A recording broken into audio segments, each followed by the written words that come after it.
ayat yang ke-21. Saya baca. Lalu Yahweh Tuhan membuat manusia itu tidur nyenyak. Jadi Adam dibuat tidur nyenyak. Ketika ia tidur, Yahweh Tuhan mengambil salah satu rusuk daripadanya, lalu menutup tempat itu dengan daging. Dan dari rusuk yang diambil Yahweh Tuhan dari manusia itu, dibangunnyalah seorang perempuan, lalu dibawanya kepada manusia itu. Adam masih tidur. Ingat, Adam masih dibius kok sekarang itu, karena ini operasi besar. Operasi potong tulang rusuk itu operasi besar ini. Nah, begitu istrinya sudah siap, Adam dibangunkan. Ya. Dan waktu Adam bangun, ayat 23, Ya 23, lalu berkatalah manusia itu, inilah dia. Nah, kata ini yang saya mau ambil, inilah dia.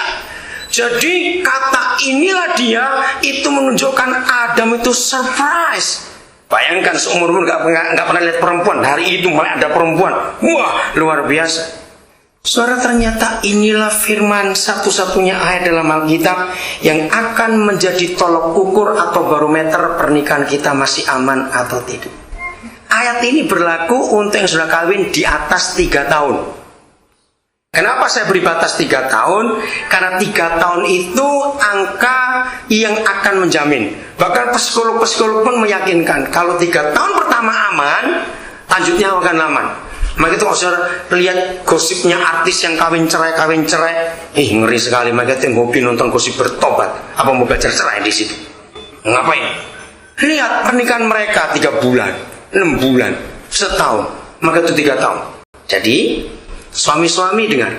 Mulai besok yang sudah kawin di atas 3 tahun, istri bangunnya agak siang, biar suami bangun dulu. Kenapa? Inilah ayat yang paling indah untuk ngecek pernikahan kita masih aman atau tidak. Suami-suami dengar. Semua kita kalau bangun tidur itu pasti masih asli. Betul enggak? Karena belum dipoles. Baunya juga asli.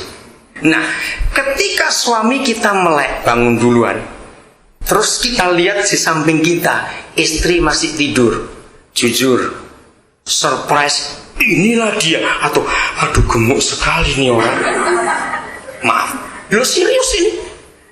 Ayat ini luar biasa untuk ngecek pernikahan kita masih aman atau tidak. Karena sekarang banyak suami kurang ajar, nggak mau istri gemuk. Laporkan saya para istri, kalau ada suamimu nggak mau kamu gemuk, saya akan jemur dia nanti. Dengar laki-laki, hormon perempuan itu bagaimanapun diet dia itu tetap lebih cepat gemuk daripada hormon laki-laki. Apalagi kalau perempuan sudah pernah melahirkan, kembali ke asal itu sulit sekali. Karena banyak pernikahan bermasalah karena istri gak bisa tahan berat badan. Maka itu saudara, ayat ini luar biasa. Kalau sampai kita para suami bangun terus ngeliat kok lebih cantik tetangga daripada dia ya, misalnya saya ngomong, berarti rumah tangga kita lagi bahaya. Kalau suami tidak lagi bisa mengagumi istrinya, bahaya besar. Jujur ini saudara. Mari kita lihat suami istri bagaimana hubungan kita. Ketidakcocokan, kesalahpahaman jangan dihindari, justru itu bagus. Karena kalian dua akan saling mengenal. Oh ini istriku, oh ini suamiku. 24. Nanti waktu anak-anak ini berlutut didoakan, papa mama harus ada di belakang mereka. Kenapa ini ayatnya? 24. Sebab itu seorang laki-laki akan meninggalkan ayahnya dan ibunya dan bersatu dengan istrinya sehingga keduanya menjadi satu daging. Saudara, ayat ini mubazir kalau pakai bahasa Arab. Di mana mubazirnya? Ngapain ditulis? Bukankah semua orang tahu kalau Adam dan Hawa itu nggak punya orang tua dan nggak punya mertua? Ngapain ditulis tinggalkan ayah ibumu? Ayah ibu yang mana nggak punya kok? Ternyata inilah kebenaran. Papa mama, hari ini hari terakhir. Papa mama bertanggung jawab pada anak. Setelah hari ini lepas. Jadi ayat ini berbunyi peraturan pernikahan ini berbunyi. Saudara, seorang ahli pedagogik dia sudah meninggal dari Bandung. Dia mantan dosen UKIP, dosen UI. Wah, hebat dia. Dia berkata, 80% penyebab retaknya rumah tangga kita orang-orang timur itu karena orang tua ikut campur rumah tangga anak. Nah, ini yang bahaya sekali. Maka itu bapak mama nanti diminta berdiri di belakang anak-anak, bahwa mulai hari ini, maaf bapak mama, bukan berarti harus putus hubungan, tidak. Yang disebut keluarga setelah anak-anak menikah adalah mereka. Maaf kakak adik, secara hukum pernikahan kakak adik pun bukan keluarga lagi. Yang disebut-sebut kalau ingin disebut immediate family itu cuma kalian berdua, dan kalau ada anak-anak dengan anak-anak. Mereka papa mama dan kakak adik di luar garis. Ingat itu. Maaf. Secara psikologis saudara, kita harus mengakui, jangan tersinggung dulu papa mama, kita harus hormati hukum ini. Sesalah-salahnya anak, mungkin gak orang tua bela mantunya? Nggak mungkin. Pasti bela anaknya. Nah, ini bahaya.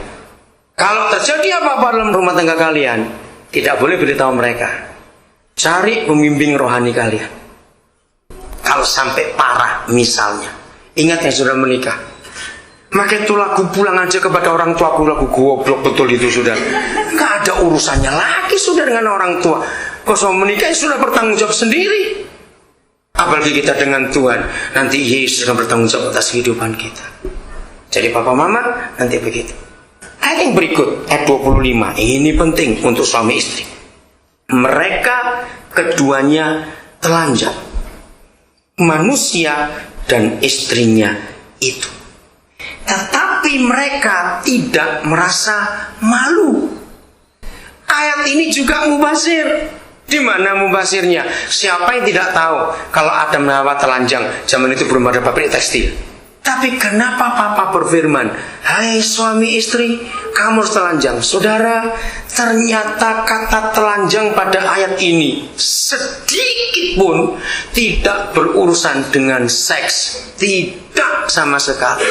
Lalu berurusan dengan apa kata telanjang di firman ini? Dengarkan suami istri. Ada dua dalam perhubungan kita yang kita harus jaga. Satu, komunikasi. Telanjang, dua orang telanjang suami istri tidak bicara masalah seks, tapi bicara masalah komunikasi. Maka itu kenapa supaya kabel nggak korslet dikasih isolasi, bukan dibungkus. Nah, kalau suami istri punya rahasia dalam hidup yang ditutupi atau dibungkus, hubungan sudah pisah. Kalau suami istri dalam hubungan ada rahasia yang ditutupi, orang itu sudah cerai sebelum ke pengadilan. Karena ada rahasia. Maka itu yang kedua, suami istri tidak boleh punya rahasia apapun juga. Pelan-pelan mulai saling cerita. Masa kecil bagaimana? Punya pacar berapa dulu ya sekarang. Itu harus jujur, cerita, terbuka semua. Ngapain aja dengan pacar terus terbuka. Supaya satu saat ketika iblis kerja dan itu dibongkar, oh sudah tahu aku. Nah, maka itu penting kata telanjang. Saya ulangi, satu komunikasi, dua keterbukaan. Kalian dua boleh punya nomor akun bank yang berbeda, tapi jumlah uang harus saling tahu. Ingat saudara, Tuhan kita Yesus luar biasa. Dia adalah satu-satunya Tuhan yang pernah berfirman, di mana ada hartamu, di situ ada hatimu, ada hidupmu. Betul tidak? Maka itu suami istri tidak boleh pisah harta. Kalau suami istri pisah harta, untuk apa kawin? Karena alasan paling utama. Yang kedua ada urusan lain. Tapi yang pertama, alasan pertama, kenapa pisah harta? Orang pasti jawabnya, ya siapa tahu kalau ada apa-apa supaya nggak repot. Loh, gobloknya itu loh, tahu apa arti kata itu? Ngerti maksudnya? Berarti mereka itu sudah siap untuk cerai. Maka itu kita pisah dulu hartanya. Siapa tahu kalau ada apa-apa. Harta nggak boleh pisah, walaupun punya dua nomor yang berbeda.